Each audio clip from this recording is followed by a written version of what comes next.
ये बड़ी खबर आपको बता देते हैं। बिहार की सियासत पर यह बहुत बड़ी खबर है। जातीय जनगणना की रिपोर्ट सामने आई है। नीतीश सरकार ने रिपोर्ट कार्ड रिलीज कर दिया है। तेजस्वी यादव ने ऐतिहासिक क्षण बताया है इसको। नीतीश बोले आर्थिक आधार पर करेंगे विकास। लालू ने कहा 24 में जीते तो देश भर में ये जातीय जनगणना करेंगे। ये वही तस्वीरें देख लीजिए जब जो रिपोर्ट कार्ड है वो रिलीज किया जा रहा था जातीय जनगणना की रिपोर्ट अब सामने आ गई है। नीतीश सरकार ने कहा था कि लोकसभा चुनाव से पहले जारी करेंगे। और आपको याद होगा जब की बार विशेष सत्र का सेशन चल रहा था, राहुल गांधी जब बोल रहे थे, उन्होंने ये बात कही थी कि ये रिपोर्ट जो पहले यूपीए सरकार में हुई थी उसको जारी कर देंगे। खैर अभी बिहार पर केंद्रित रहते हैं और अब रिलीज कर दिए गए हैं वो आंकड़े। एक तरफ जहां लालू और नीतीश, तेजस्वी सब रिपोर्ट कार्ड जारी करने के बाद खुश हैं, वहीं बीजेपी का सीधे सीधे आरोप है कि नीतीश कुमार भ्रम फैला रहे हैं। नीतीश की सरकार भ्रम फैला रही है। रिपोर्ट फर्जी है, नया कुछ नहीं है।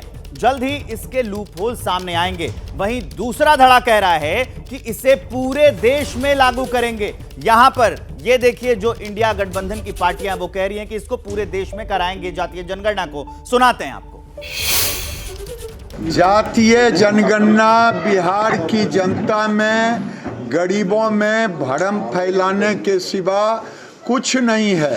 भारतीय जनता पार्टी का वह उन्मादी कुनबा सर्वे में कानूनी पेचीदगियां लगा रहा था, इसके बावजूद बिहार ने नजीर कायम किया है। बिहार मॉडल को देश अपनाए। वर्गों को, उन समूहों को ये जानने का अधिकार तो है कि हमारे वर्गों के लिए कितनी योजनाएं बनी, कितना धनराशि का आवंटन हुआ।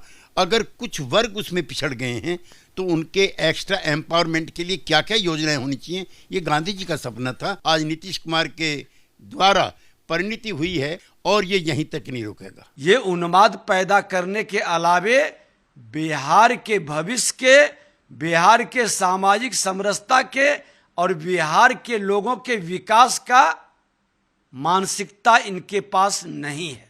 न विजन है, न नीयत है, न नीति है। बधाई, हम तो हमेशा से इसके पक्षधर रहे हैं। कास्ट सेंसस पूरे देश में होना चाहिए। सरकार की तमाम योजनाएं, वो चाहे अनुसूचित जाति के लिए हो, चाहे अनुसूचित जनजाति के लिए हो, वो सही रूप में कैसे लागू हो पाएगी जब आपको पता ही नहीं है कि किस जाति के कितने लोग हैं। तो आपने नेताओं की प्रतिक्रिया सुन ली कि ये जो आंकड़ा सामने आया है, ये जो जातीय जनगणना का पूरा डिटेल निकल कर आया है, उस पर नेताओं का क्या कहना है। अब समझिए कि बिहार में जाति का गणित क्या है, कितने अगड़े हैं और कितने पिछड़े हैं। अत्यंत पिछड़ा वर्ग 36.01% है, पिछड़ा वर्ग 27.12% है बिहार में, और अनुसूचित जाति के 19.65% लोग बिहार में बसते हैं। अनुसूचित जनजाति 1.68% लोग हैं, और जो सामान्य वर्ग है जिसको जनरल बोलते हैं 15.52% लोग हैं। ये आंकड़ा है और इसी पर गणना की जाती है और राजनीति भी तय होती है। प्रकाश हमारे साथ जुड़े हुए हैं। प्रकाश, जब पहले से ही कहा जाता रहा है और तर्क दिया जाता रहा है कि जिसकी जितनी संख्या भारी उसकी उतनी हिस्सेदारी, समस्या क्यों बीजेपी को आ रही है इसमें?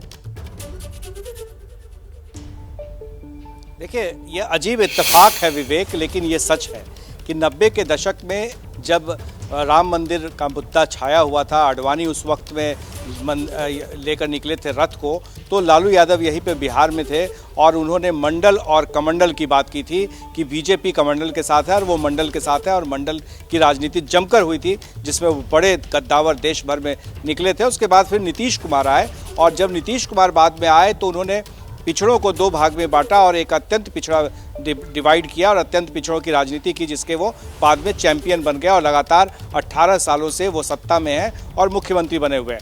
तो ऐसे में नीतीश कुमार का जो ये मास्टर स्ट्रोक है, इसको समझना पड़ेगा।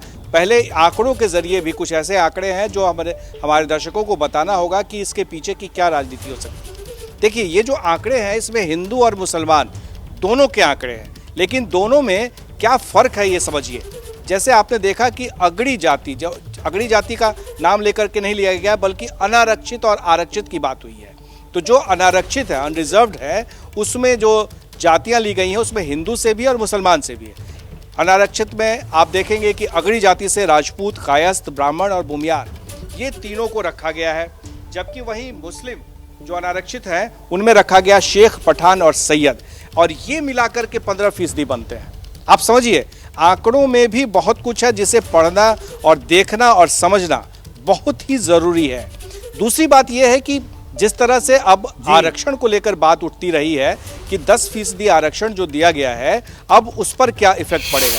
फिलहाल लोकसभा चुनाव है, जैसा कि हमने पहले भी कहा था कि उस वक्त भी मंडल कमंडल हुआ था। इस बार मंडल 2 करने की कोशिश है विवेक, ये बहुत अहम बात है। चुनाव से पहले ये आंकड़े रिलीज करना। प्रकाश, आप हमारे साथ बने रहिए, इसको भी डिकोड करेंगे। और आप जो बात कह रहे हैं कि किसकी कितनी हिस्सेदारी है, उसी से जुड़ा हुआ आंकड़ा हम अपने दर्शकों को दिखा देते हैं। वो आंकड़ा हम आपको दिखाएंगे कि आखिर किसकी कितने हिस्सेदारी है। इसमें क्या है कि जो यादव जाति के लोग बिहार में 14.26% हैं, ब्राह्मण 3.65% है, राजपूत 3.45% है। अब आगे बढ़ेंगे तो भूमिहार 2.86% हैं, जो कायस्थ हैं वो 0.60% हैं, और जो कुर्मी जाति के लोग हैं 2.87% हैं। ये वो आंकड़ा है। अब आगे बढ़िए, कुछ और जातियां बिहार में हैं जो, क्योंकि जातीय आधारित जनगणना की बात हुई है, जो तेली समाज के लोग हैं तो तेली जाति है 2.81% है, मुसहर जो है वो 3.08% हैं, मलाह जो है वो 2.60% हैं,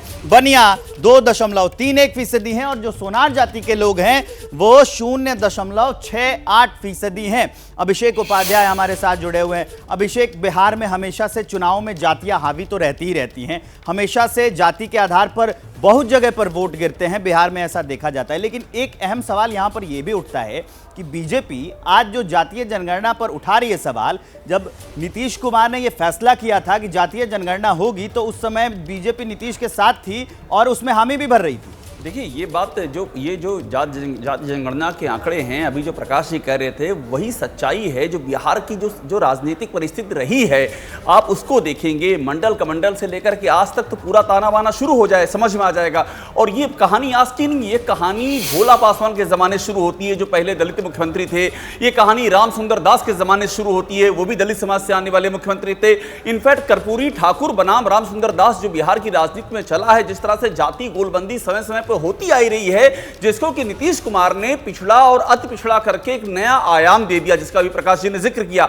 ये उसी बैकग्राउंड पे आप जब देखेंगे तो आपको समझ में आएगा कि एक बार फिर से उसी जाति गोलबंदी की कोशिश है। और ध्यान देने वाली बात यह भी है कि यादवों के बाद जो दुसाध यानी कि पासवान, जिससे कि चिराग पासवान आते हैं, उनकी जो हिस्सेदारी है यादवों के बाद दूसरी सबसे बड़ी है। अब आप इसको जोड़िए कि एक पिछड़े वर्ग से और एक दलित वर्ग से, और इनको जब आप जोड़ करके देखते हैं तो आपको इसके नीचे का वोट बैंक दिखाई पड़ता है, आपको उस वोट बैंक की लड़ाई दिखाई पड़ती है, और उस लड़ाई में अलग अलग पार्टियों की प्रासंगिकता भी दिखाई देती है। तो ये पूरी कहानी इतनी आसान नहीं है। बीजेपी के लिए भी एक तरह से एक सियासी चक्रव्यूह की तरह है। इस सियासी चक्रव्यूह को तोड़ना उनके लिए इतना आसान नहीं होगा, क्योंकि सिर्फ विरोध करने से काम नहीं चलेगा। उनको भी उनकी जिन जिन जातियों का ये समीकरण दिखाई पड़ रहा है, उसी का जो प्रतिनिधित्व है वो उनको स्थापित करना होगा। और इसीलिए चिराग पासवान आज की तारीख में बहुत कीमती हो जाते हैं, सम्राट चौधरी आज की तारीख में बहुत कीमती हो जाते हैं बीजेपी के लिए।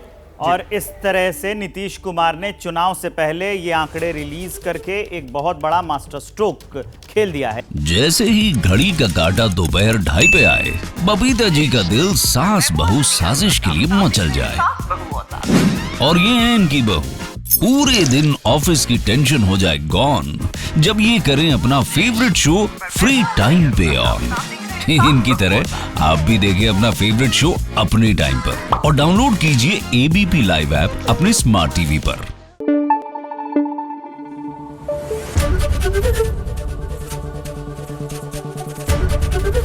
एबीपी न्यूज आपको रखे आगे।